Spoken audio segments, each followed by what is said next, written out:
थाने में जाती हूँ, मैं एक गरीब घर की बेटी हूँ, एक गरीब घर की बहू हूँ, और अगर मुझे थाने में जाना पड़ता है तो मैं यहाँ से जहर खा के निकलूंगी और मर के निकलूंगी। जैसा कि ज्योति सिंह अपने पोस्ट के माध्यम से ये बताई थी कि मैं 2 दिन के अंदर पवन सिंह के घर पे जाऊंगी, चली गई।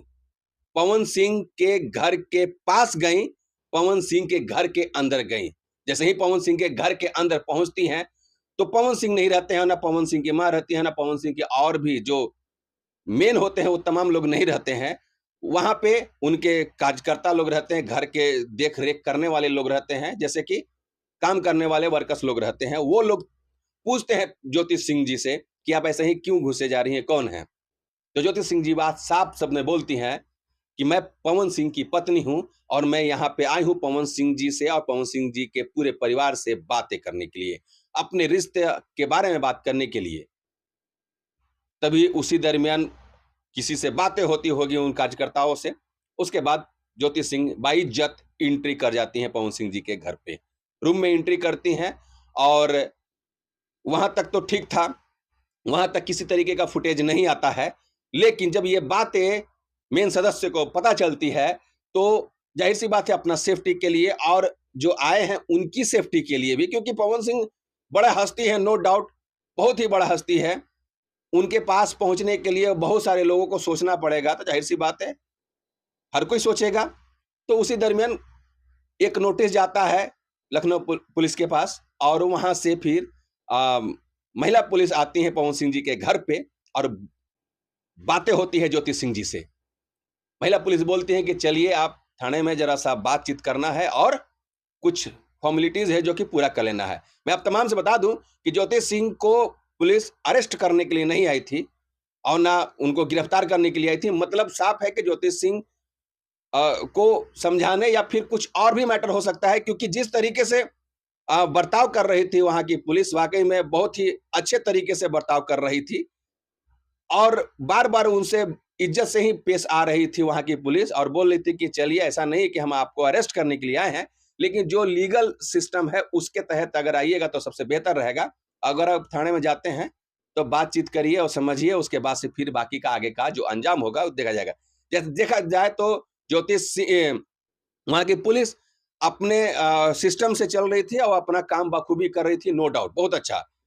लेकिन उसी दरमियान ज्योति सिंह लाइव आती हैं और लाइव में जिस तरीके से अपना रौद्र रूप दिखाती हैं, वाकई में दिल दहला देने वाली बातें निकल करके सामने आती है। राइट नहीं है कि कैंडल लेके निकलेंगे आप लोग, किसी बेटी को कुछ होता है तो कोई राइट नहीं है कि अगर जीते जी सही गलत का फैसला आप लोग नहीं कर पाते हैं तो कोई राइट नहीं है कि मर जाने के बाद आप लोग कैंडल लेके निकले। ज्योति सिंह जिस तरीके से रो रो करके लाइव के माध्यम से तमाम ऑडियंस को बोलती हैं कि मैं आ गई ज्योति सिंह पवन सिंह के घर पे।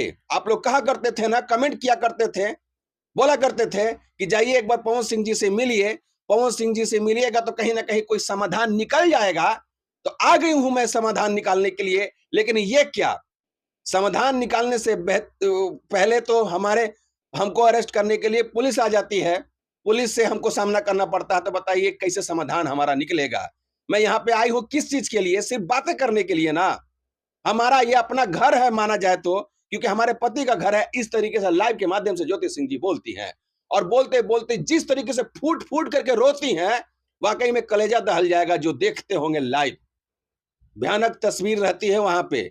जिस तरीके से ज्योति सिंह रो रो करके ये बोलती है कि बर्बाद कर दिया मुझे, बर्बाद हो गई हूं मैं, अब मैं क्या करूं, मुझे समझ में नहीं आ रहा है।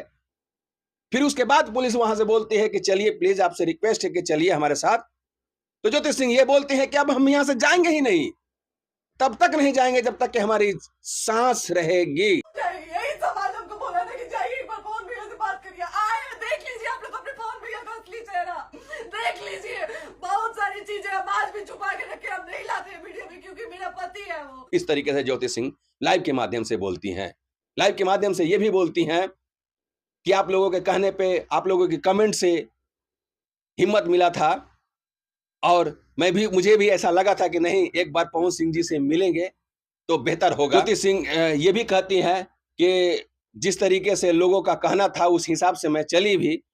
लोग कह रहे थे कि पवन सिंह जी के पैर पे पड़ जाइएगा तो कहीं ना कहीं पवन सिंह जी माफ कर देंगे और फिर समस्या का जितना भी समाधान है वो सब क्लियर हो जाएगा। और फिर हमारी जिंदगी अच्छे से चलेगी। मैं आप तमाम से बता दूं कि ज्योति सिंह का 2 ही मुद्दा था, एक अपना परिवार को सुधारने का, पवन सिंह को अपनाने का, और दूसरा मुद्दा था चुनाव।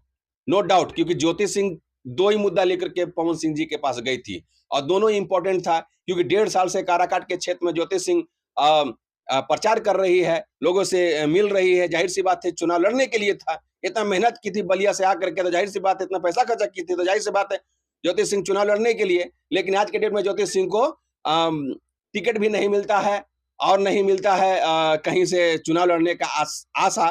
तो जाहिर सी बात है अब क्या करें। तो यही एक था समस्या की पवन सिंह जी से अगर हम अपने रिश्ते के बारे में बात करेंगे और सब कुछ ठीक ठाक रहा तो कहीं ना कहीं हम इस मैटर पे भी, पॉलिटिक्स मैटर पे भी बातें करेंगे तो कहीं ना कहीं समाधान हो जाएगा। लेकिन दोनों मुद्दे पे बातें करने का कोई मतलब नहीं बनता। और आज के डेट में ज्योति सिंह फूट फूट करके रो रही है।